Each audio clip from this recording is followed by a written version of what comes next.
The premise of Cura is pretty simple. You give it a down payment, and after that, it gives you high value quests that you can take for the rest of your run. However, I don't value these high value quests that much. So today I'm going to explain why I never take Cura if I'm trying to win a run. Before we start, let me just set some ground rules for how I'm going to evaluate Cura.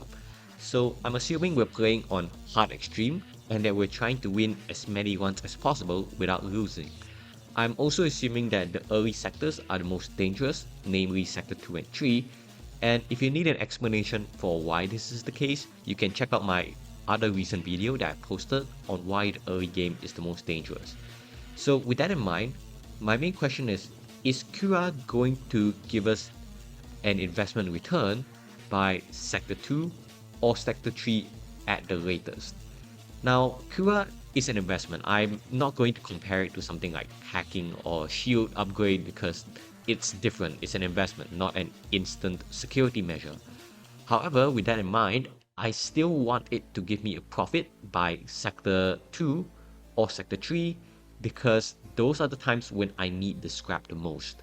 If I don't get a profit by sector 2, I'm going into sector 2 with less scrap than I would have if I just didn't buy Cura at all, and that would put me in a better position to fight off any dangerous fights. So yes, that is the main criteria which I'm going to be answering today, and throughout this video, I'm going to explain why I do not think that Cura can give a consistent profit by sector 2 or 3. The first thing I'd like to point out is that Cura's cost is actually more than 30 scrap.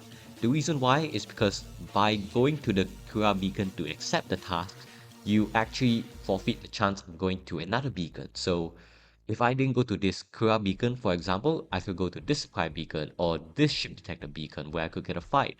So I haven't ran the exact numbers, but you know what?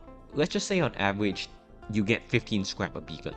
Like between the ship fights, the double reward supply beacons, the stored stress, and maybe a bunch of less useful empty beacons. Let's just say the cost is 15 scrap. So you have to do 30 scrap plus 15 scrap. And effectively, that means it costs around 45 scrap to accept Cura tasks. So we need to rephrase our question to say whether will we make profit by sector 2 on an initial down payment of 45 scrap. Oftentimes I see people forget to consider that Cura tasks are basically like quests, and what I mean by that is that they will take over an existing beacon. So whatever event was originally at this beacon is now being taken over by a Cura task. And that's not usually a good thing because in Multiverse, they've made it so that there are far fewer empty beacons than in vanilla, and that means there's a high chance this overrode an existing ship fight, double reward event, item event, or so on, depending on the sector.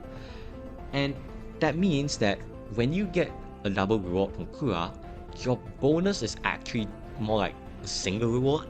Because if we take Data Stick for example, the intermediate task, the ship defeat outcome is also what you would have gotten if there was a normal ship fight here. So the only additional value you get out of Cura is actually just the bonus reward that Cura gives you later on, and you can bet that's definitely not enough to cover the 45 scrap initial investment, unless you take a hard task, which is pretty risky to say the least. With that in mind, let's take a look at all of the different tasks to see which ones you could take to hopefully make a profit on your initial investment. Starting off with an easy task, and we're not going to spend too much time on these because most of these are pretty bad. Two of these are straight up worse than a normal ship fight because you have paid to get a medium scrap reward. Two of these are equivalent to a normal ship fight, so you're not getting any extra value. The only semi-decent one is going to be First Crush Testimonial, and even that's only better by a normal ship fight by a low scrap reward. So we're going to put all of the easy tasks aside for now. The first hard task is Prisoner of War Report, where you have to crew kill a bishop ship and have the medical means to revive him. So this is pretty risky because not only do you have to crew kill them, it's a bishop ship. They're not going to be easy to crew kill. And even if you do crew kill them, like against this defensive setup, where they may even have maintenance drones that make suffocating or burning them out difficult, even if you crew kill them, for example, you still need a medical system, like an upgraded medical or medical crew. So if you come here with a generic ship and you upgrade your med bay, you've also put an extra investment into med bay, which is scrap you did not need to spend. The scrap you spent on a med bay upgrade is, I believe it's a bit more than the cost of selling the harpoon, so you're actually putting yourself at a net deficit compared to an intermediate task. The second hard task is Journal, where you have to fight an elite Unity ship in order to retrieve some files. Now, fighting a Unity ship in Sector 2 or 3 is already a bad idea because some of these classes are pretty dangerous. Like, I believe some of them have cloaking on top of Zoltan shields, some of them have a drone system hacking on top of Zoltan shields, and thing is, these guys always spawn with an energy shield, so you will need something to be able to get through this. So, like, if we go about this, you see, this can go bad really quickly. They've got my weapons hack, they've got combat drones, 4 power weapons, and maintenance drones. So there are some loadouts that are not too bad, but do you really want to be taking the risk that they roll something like this and force you to run, or in the worst case, even just die completely? The third hard task is Cruiser, where you have to defeat a ship of Vagabonds before you can reacquire a cruiser. Now, it's actually not that bad of a ship fight compared to what we just saw in an elite Unity ship. However, it does always spawn with drones, which may prove to be problematic depending on what they roll. Like, I've seen this thing roll a Defender 2 drone along with a maintenance drone before, and that's in Sector 2. The ghost boarding is not that big of an issue, and the weapons are alright, so it's not that bad, admittedly. But we also have the next issue, whereby even after you defeat them, you have to pay them tribute. You pay them tribute unless you have a blue option like mind control or a ghost crew. Otherwise, once you pay them 30 scrap, you've kind of bought lightweight E-grid in a way. You haven't really gotten it for free, and I suppose it depends on what value you associate with lightweight E-grid, but just know that this is not helping the scrap situation if anti-boarding is not your concern. The fourth hard task is audio logs, where you have to crew kill an elite Dustbringer station in order to retrieve some logs. Now, this might be the single hardest task out of the bunch for a number of reasons. First of all, it's an elite station, they always have an energy shield, and they may spawn with a combination of teleporter, hacking. Well, they don't have mind control here, but they can spawn with mind control. Battery is fine. But that means their boarding can be dangerous, their weapons can be dangerous, and we see here, this is a Sector 2 loadout, by the way. And not only do you have to crew kill these guys, of which there are 5 of them in Sector 2, you have to do so within a time limit if you damage the hull. Like, this is 5 power of weapons, and if I just shoot their... Well, let's wait for the hack to end. But if we deal too much hull damage to them, and one more, it triggers a timer. That means, like, I just dealt 2 hull damage and they immediately start to self-destruct. That gives me 100 seconds before they're gone. So I can't even do a slow oxygen crew kill if I accidentally deal too much hull damage. So let's recap. We have to crew kill a station of 5 Dustbringers with, usually they have a clone bay, they usually have teleporter, hacking, mind control, dangerous weapons, they have an energy shield, and we have to do it within 100 seconds of dealing hull damage to them. That is not a safe thing to do in Sector 2 or even Sector 3. The fifth and final task is Contract, where you have to destroy or crew kill an Arcadian station in order to access some contract files. Now, this one is a bit volatile. It's not the hardest, but at the same time, it can be quite tough to get through. So if we take a look, one good thing is that their crew is pretty vulnerable to crew kills because their medical system is not guaranteed and they only ever spawn with humans and Engie. but their drones may be an issue. Like, they've got an overcharger drone, which may be really annoying for missile builds. They've got the occasional combat drone, as we can see, a weapon hack, along with some decent weapons. So it's not the most dangerous, but I've seen these guys spawn with Defender 3, I think, in Sector 2, which is completely ridiculous. And that's a huge problem if they pair it with something like Adaptive Ion, which will eventually get through to you. So those are the 5 hard tasks. And while it is possible to defeat them, I'm not saying you can't defeat them in Sector 2 or Sector 3. Can you do it consistently is my question. And I'd imagine the answer to that is no, because some of these, like the New Order station, they are just insanely difficult in a lot of situations. Some of these, like the Cura, sorry, not Cura, the Acadian station and the other ghost ship, those are situationally hard. Sometimes they're easy, sometimes they're hard. And then we have the other ones, which are like the ghost ship and the bishop ship, where you actually need to upgrade the system or pay out scrap, and then you're even more in a scrap deficit instead of coming out on top in a scrap game. So that's why I don't think we should be considering these hard tasks, because some are too difficult, others require you to have additional requirements, which in turn reduce your total scrap income. So with that said, let's take a look at the medium tasks right now. Let's break down each of the intermediate tasks, starting off with newspaper. So this one gives you high scrap, some resources, and a bunch of hull repairs if you are able to stand down without defeating the ship. However, the value from this event does rely on you having actual ship damage, so that the hull repairs actually give you value.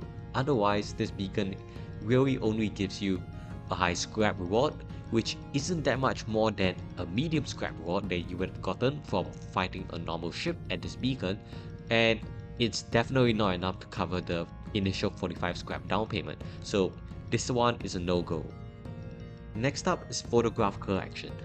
If you can crew kill this ship, then you'll be able to get a double reward. I believe it's double high standard reward, which is not bad, but we do have to account for the fact that this took over a regular beacon, so if there was a normal ship fight here, you would have gotten a medium standard.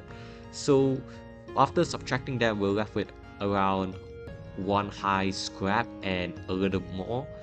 And in Sector 2, high scrap is not nearly enough to cover 45 scrap down payments. So that's if you can crew kill the ship. If you can't crew kill this ship, then you're left with 1 reward, and we already know how that goes by looking at newspaper. So even if you can get a double reward, it's not enough to cover the 45 scrap, and for that reason, I'm gonna have to say pass to this one as well. The third task is going to be data stick, and this might be my second favorite task just because it's a pretty easy fight and you get a double reward. However, as I've established with the previous task, a double reward isn't going to cut it. We have to account for the fact that this took over a regular beacon, so it's not really a double reward, more like a bonus single reward, which definitely does not make up for the initial 45 scrap investment we've made, and as such, it does not give us the value in Sector 2, so unfortunately gonna have to pass on this one as well. The fourth one is going to be wedding photograph, and this is just worse than data stick in every way possible. You have to fight an elite rebel early on, and they can be quite dangerous depending on which class they roll. You don't even get a better reward than the data stick task, so if the data stick task doesn't cover for the initial investment, this one doesn't either, and it's a harder fight, so hard pass on this one. The fifth task is Survivor Testimonial, where you have to force Taki Pet to surrender. What you've done here is essentially you're paying 45 scrap in Sector 1 to get a Mantis Suzerain in Sector 2.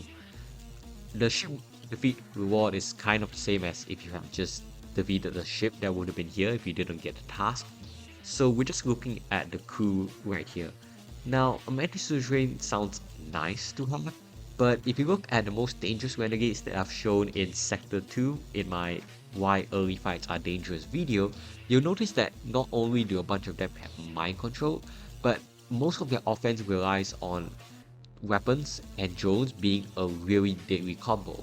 And Pokemon doesn't really help with that unless you have boarding, and that allows you to kill them, assuming they don't mind control Pokemon first and cause havoc on your ship.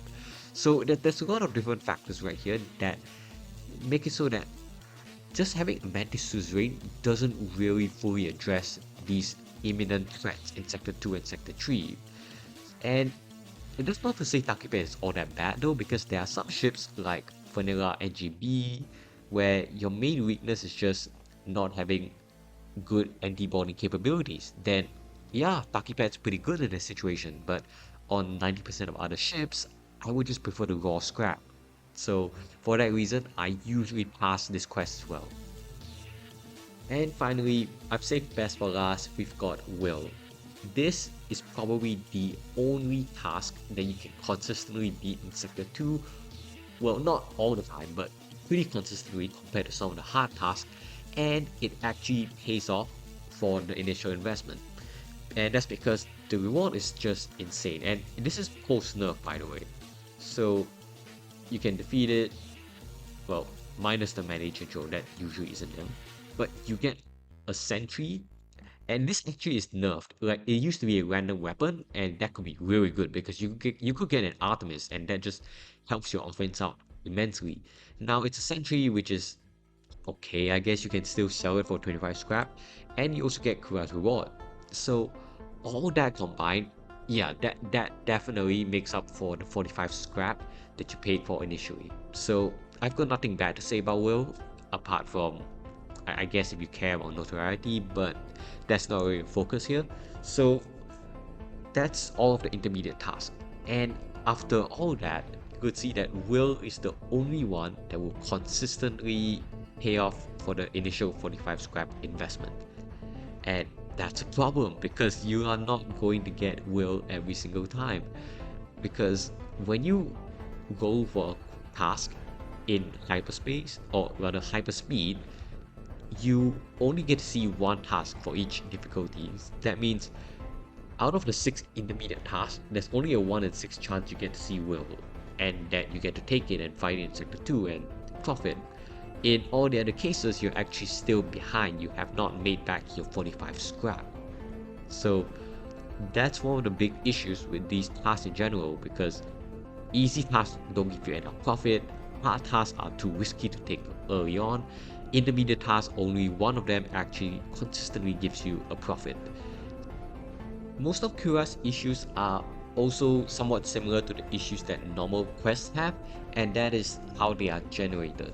So they can generate in any beacon that's not marked specially, especially not in generic sectors. So it can do things like this, where it just chucks it behind the exit, and now my pathing has to be inefficient to reach here in 9 so that I can get to the task and get back here without incurring a dive. So if the task spawns here, either I'm losing out a jump by hitting the exit beacon twice, or I just ignore the task and do as normal, and you can already tell in both ways you're either losing a jump, which already is another scrap deficit, or you're losing the task, which means your initial investment has not even came to fruition yet, unless of course you're willing to dive. But if you're strong enough to dive, then you really don't need the scrap. That's what I'm trying to say. Sometimes the Cura quest may not be in an inaccessible location, but still it may not be in a good location. And what I mean by that is something like this. So it seems pretty alright, given that we could just path around here, reach this in 9 jumps, and then reach the exit. However, that actually does require us to ignore this upper segment right here. And that's bad because when we talk about good pathing, you want to be able to check every single beacon for stores. Now, if I didn't have this Cura task here, then I could just check up here by going 1, 2, 3, 4, 5, 6, 7, 8, 9 and be at the exit with 1 jump to spare. So in case there's a store somewhere, I'll be able to hit it and continue along this path and still hit the exit in time. However, if the task is down here, I'm not really obligated to take the task, but it kind of makes me want to go down here. Like, and if I go down here, I won't be able to check here. So in case there were 2 stores here, I'm gonna miss both of them. And that's bad because if you don't take the task, then you're not getting any value out of Cura. And if this is in Sector 2, then your payoff is not even gonna be in Sector 2. It may be in Sector 3, 4, or even 5. And if you use the best task, like if you spawned Will here, then you're gonna feel even more obligated to take it. So it's a lose-lose situation. If you ignore it, you don't get your Cura value, and your initial 45 scrap has not been made back yet. And if you take it, you sacrifice the opportunity to see more beacons for more stores. And that just about wraps up my thoughts on Cura in general. I hope that throughout this video I've shown you why Cura is not consistently profitable, and it's mostly because of RNG, right? Either the quest could be in a bad location, it could force you to go to a bad path, it could replace a double reward beacon, and also just the task RNG in general. There's only one intermediate task that will give you your bang for your buck, and all the hard tasks are too risky. So with 45 scrap, what you could do instead is you could be saving up for hacking or cloaking. You could be getting your, I believe, the 4th weapon upgrade. You could buy something like an Artemis. You could save up for Burst Laser 1. Just anything that helps you get safety guaranteed. Something that you don't have to gamble with. And I'd like to also mention, if you think you can take on the hard tasks consistently, then my question to you is this. If you can take those on consistently, then do you really need a bonus scrap from Cura? Can't you just take this 45 scrap and put it towards even more immediate safety to give you even more protection from any possible fight you could lose? And that's kind of the same reasoning with dives. If you can dive with magnetic arm, you're already set up for the flagship, right? So yeah, that's about it. And if you have any questions or thoughts, just drop them down below. I'll be sure to respond to as many as I can. For now, this is the end of the video. Thanks for watching. I'll see you guys in the next one.